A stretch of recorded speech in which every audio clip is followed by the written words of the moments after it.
गठिया कई प्रकार के होते हैं। गठिया को अंग्रेजी में आर्थराइटिस भी कहा जाता है, जिसका मतलब है जोड़ों में दर्द, सूजन और जकड़न होना। कई बार ओपीडी में हमसे लोग पूछते हैं कि क्या हमें गठिया तो नहीं हो गया है। मैं ऐसा मानता हूं कि एक बेहतर सवाल होगा कि हमें किस प्रकार का गठिया हुआ है, क्योंकि अलग अलग प्रकार के गठिया के अलग लक्षण होते हैं और उनका ट्रीटमेंट भी अलग होता है। तो आज इस वीडियो में मैं आपको कॉमन टाइप्स ऑफ आर्थराइटिस यानी कि जो सामान्य रूप से देखे जाने वाले गठिया हैं, उनके बारे में कुछ जानकारी दूंगा। नमस्कार, मेरा नाम डॉक्टर सुब्रत आर्य है। मैं कंसल्टेंट रोमेटोलॉजिस्ट हूं, यानी एक गठिया रोग विशेषज्ञ। आज मैं आपको 5 कॉमन टाइप्स ऑफ आर्थराइटिस यानी 5 सामान्यतः देखे जाने वाले गठिया, इनके बारे में कुछ जानकारी दूंगा कि ये किस तरह से लक्षण देते हैं और किस तरह से प्रेजेंट करते हैं। तो आज हम osteo arthritis, rheumatoid arthritis, ankylosing spondylitis, psoriatic arthritis और गाउट, इन 5 तरह की गठियाओं के क्या लक्षण होते हैं, ये बात करेंगे। तो सबसे पहले हम बात करेंगे ऑस्टियो आर्थराइटिस के बारे में। ऑस्टियो आर्थराइटिस को एजिंग रिलेटेड आर्थराइटिस भी कहते हैं। ये उम्र के साथ होने वाला गठिया है। इसमें जो जोड़ों के बीच में कार्टिलेज की गद्दी होती है या जोड़ों के बीच में जो साइनोवियल फ्लूइड यानी ग्रीस होता है, उसकी कमी से होने वाले आर्थराइटिस को ऑस्टियो आर्थराइटिस हम कहते हैं। ये आमतौर पे 50 से 60 साल की उम्र के बाद शुरू होता है और इसके अंदर जो जॉइंट सबसे कॉमनली अफेक्टेड होते हैं वो है घुटने, कूल्हे के जॉइंट यानी हिप जॉइंट, या फिर हाथ में अंगूठे के बेस पे। ये वो जॉइंट हैं जो बहुत ज्यादा इस्तेमाल होते हैं। घुटनों पे हमारा हमेशा वजन रहता है, कूल्हे पे हमारा वजन रहता है, और हाथ में अंगूठे का ये जॉइंट जो अंगूठे के बेस पे है, ये सबसे ज्यादा यूज होता है। इसीलिए ओवर यूज और वियर एंड टियर प्रोसेस की वजह से ये जॉइंट ऑस्टियो आर्थराइटिस में अफेक्टेड होते हैं। आमतौर पे मरीज बताते हैं कि सुबह उठने के समय हल्की सी जकड़न होती है, फिर वो चली जाती है, और जैसे जैसे वो काम करते हैं ये दर्द बढ़ जाता है। ज्यादा चलने से या सीढ़ियां चढ़ने से ये दिक्कत ज्यादा होती है।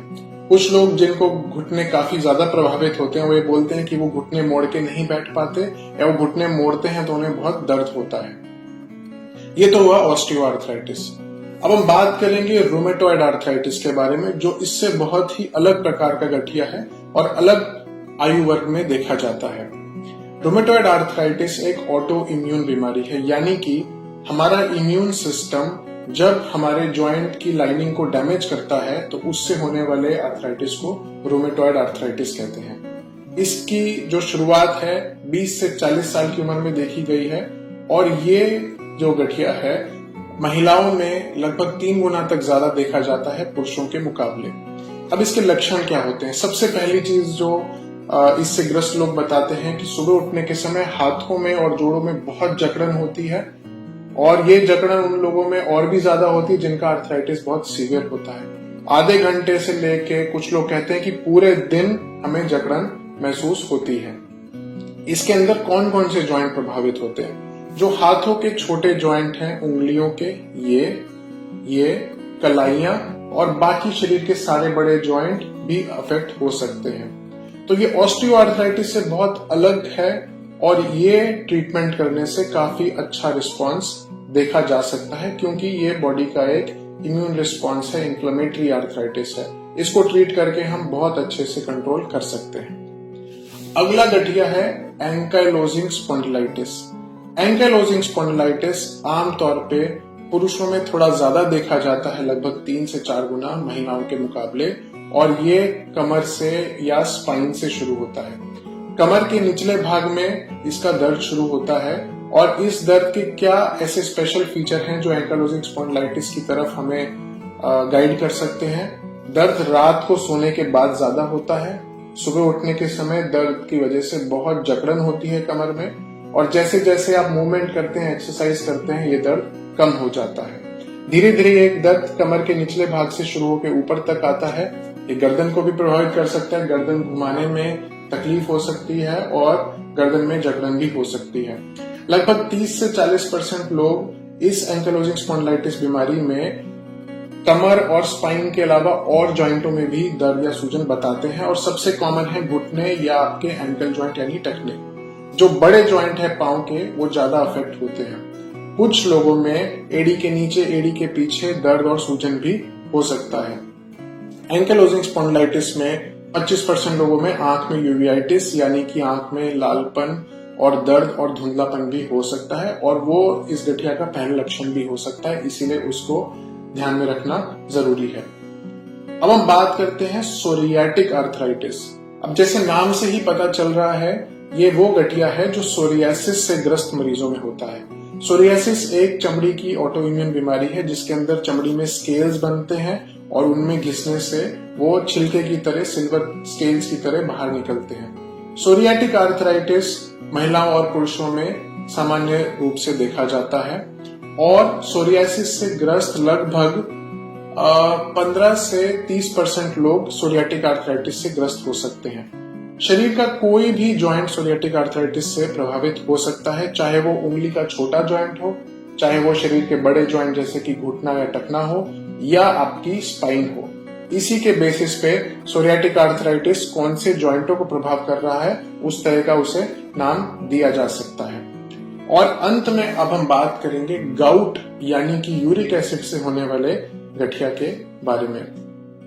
यूरिक एसिड का नॉर्मल लेवल बॉडी में 6.8 मिलीग्राम पर डेसीलीटर से कम रहता है, पर किन्हीं कारणों से अगर यूरिक एसिड शरीर में बढ़ रहा है, यानी कि या तो शरीर में उसका बनना ज्यादा हो गया है या जो किडनी छानकर यूरिक एसिड यूरिन में निकालती है वो कम हो गया है, तो यूरिक एसिड अगर शरीर में ज्यादा है तो आपको गाउट होने का रिस्क है। गाउट किस तरह से प्रेजेंट करता है? 80 से 85% लोगों में एक्यूट गाउट पांव के बड़े अंगूठे की अचानक दर्द और सूजन से शुरुआत होती है। मरीज अक्सर बोलते हैं कि हम रात को ठीक सोए थे और सुबह उठे तो एकदम से ही पांव सूजा हुआ था, अंगूठा लाल था और जमीन पे पांव भी नहीं रख पा रहे थे। कुछ लोगों को बार बार एक्यूट गाउट अटैक होने के बाद एक क्रॉनिक यानी लंबे समय तक होने वाला गठिया जैसा बन जाता है, जो कुछ हद तक रूमेटॉइड आर्थराइटिस जैसा दिखने में हो सकता है, और इसके साथ में यूरिक एसिड की बड़ी बड़ी गांठें कहीं शरीर में देखी जा सकती हैं, कभी जॉइंट के पास, कभी जॉइंट से दूर भी। यूरिक एसिड वाले आर्थराइटिस के लिए ऐसा देखा गया है कि ये पुरुषों में थोड़ा ज्यादा है, पर मीनोपॉज होने के बाद महिलाओं और पुरुषों में इसकी जो देखने की हमारी संभावना है वो बराबर है। इन सभी गठियाओं के बारे में मैंने अलग अलग वीडियो भी बनाए हैं जो हर एक विषय के बारे में डिटेल में बात करते हैं, उसका लिंक हम डिस्क्रिप्शन में आपके लिए डाल देंगे। ये वीडियो मैंने इसलिए बनाया है क्योंकि अक्सर पेशेंट या जो जॉइंट की तकलीफ से ग्रस्त लोग हैं वो ये नहीं समझ पाते कि उन्हें किस प्रकार का गठिया है और उन्हें किसको दिखाना है। तो इस वीडियो के माध्यम से जो 5 कॉमन प्रकार के आर्थराइटिस हम आमतौर पे देखते हैं, उसके लिए मैंने आपको थोड़ी सी इनिशियल जानकारी दी है कि इनके क्या लक्षण हो सकते हैं। आशा है ये जानकारी आपके लिए सहायक सिद्ध होगी। अगर आपको कुछ भी और जानकारी लेनी है तो आप नीचे कमेंट सेक्शन में लिखकर हमारी को पोस्ट कर सकते हैं।